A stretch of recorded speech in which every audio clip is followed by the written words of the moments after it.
So today we're in Bude on the North Cornwall coast, and we're looking at rock pools and seashore creatures, but specifically we're looking at creatures that like a mixture of rocky habitat but with sand nearby. And we've come here and we found that the beach is absolutely covered with these big mounds that are created by a creature called the honeycomb worm. And honeycomb worms build a tube out of sand grains, and they like to build them together with a whole load of other honeycomb worms, so it's a bit like a high-rise apartment where they're all living together. When the tide comes in and covers them up, they'll stick their feeding apparatus out of their tube and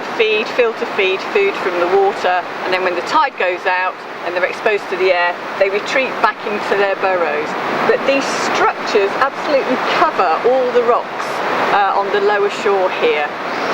And other creatures that like a mixture of sand and rock are things like the strawberry anemone, and there are literally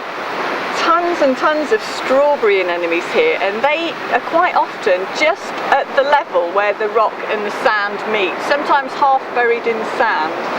and actually there's one just here. So don't write off sandy shores, because when there's a bit of rock they can support quite an unusual community of creatures.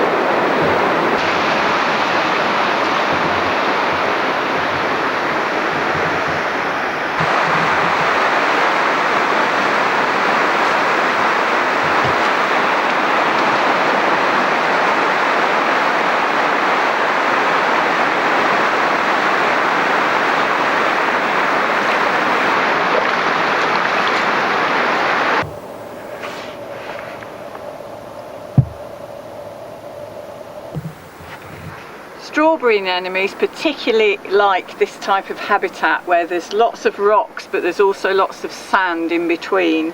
And they look a bit like beadlet anemones at first glance, and in fact there are lots of beadlet anemones here sticking to the rocks and in the rock pools, but the place that the strawberry anemones particularly like to be is right down